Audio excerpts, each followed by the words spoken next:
Merci Philippe Folliot et ensuite Nicolas Baïs et on aura terminé pour les questions et bien sûr Daniel je te laisserai pour la conclusion mais je vous le donnerai bien sûr les réponses.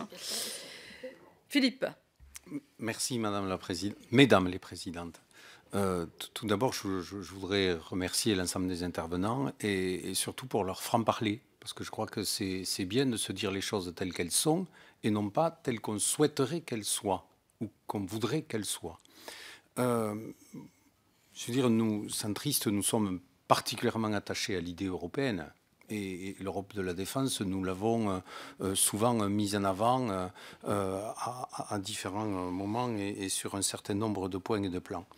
Mais j'allais dire, force est de constater, et moi je reprendrai vos propos, madame, tant que nous n'aurons pas une politique étrangère commune à l'échelle européenne, eh bien, la problématique de l'Europe de la défense se posera.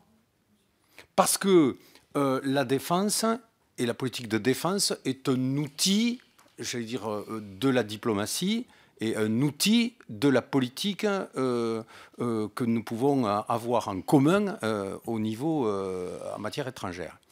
Et donc, je crois que là, c'est un sujet important, essentiel et majeur, et qu'en tout état de cause, tant que ceci ne sera pas réglé, alors après, ce sera effectivement, pour reprendre les propos de notre collègue Savary, par rapport à l'idée d'un fédéralisme européen ou pas, que découlera, je veux dire, une capacité à pouvoir nous organiser pour pouvoir prendre en commun, j'allais dire, cette dimension, et qui est une dimension essentielle, et qui est celle de la défense. Force est de constater aujourd'hui qu'il y a un cadre collectif, mais que ce cadre collectif n'est pas dans le cadre de l'Union, il est dans le cadre de l'OTAN. Je ne vais pas revenir sur ce qu'ont dit plusieurs.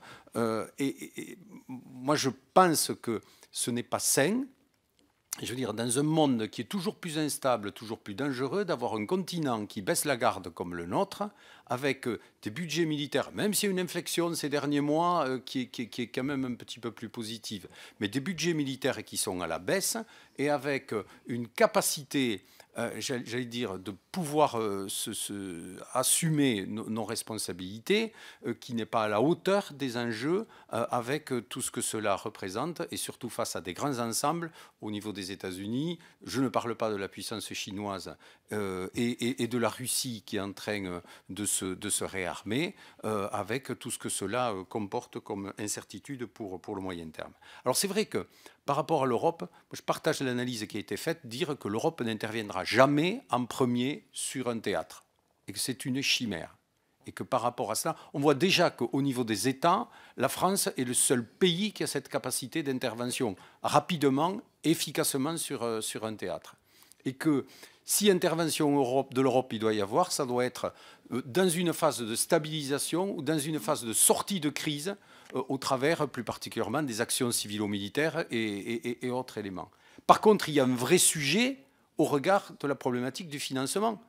C'est toute la question, j'allais dire, du mécanisme Athéna, qui est assurément pas du tout à la hauteur des enjeux, et qu'en tout état de cause, on peut décider collectivement qu'un s'occupe plus particulièrement d'éléments relatifs à la sécurité avec une capacité d'intervenir, parce que moi je partage les éléments qui ont été développés par les uns et par les autres au regard donc de la nécessité d'avoir un continuum défense-sécurité, que quand nous intervenons, c'est aussi un moyen de lutter contre le terrorisme.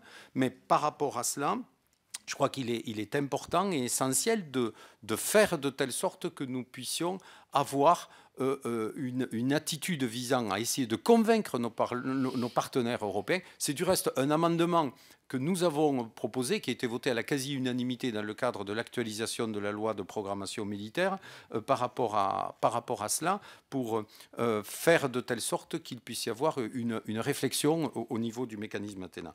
Pour autant, et je terminerai mon propos par 3 points qui me paraissent essentiels. Le premier, c'est dire on peut d'ores et déjà faire un certain nombre de choses à l'échelle européenne en mutualisant un certain nombre d'informations relatives au renseignement. Ça, c'est un élément essentiel et fort. Et la France fait des efforts très significatifs en la matière.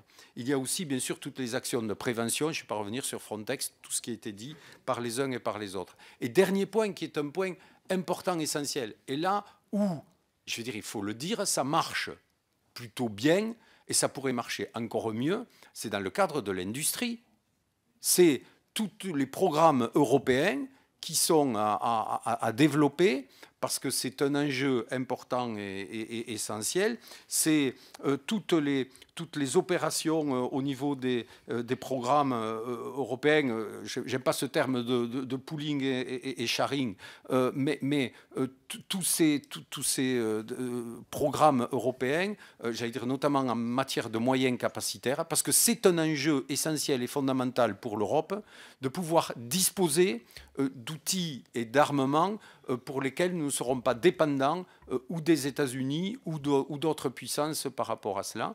Et je crois que là, c'est un enjeu fondamental. Je crois que ça serait bien que vous puissiez nous dire ce que vous pensez par rapport aux perspectives qu'il peut y avoir en matière de coopération industrielle à l'échelle européenne.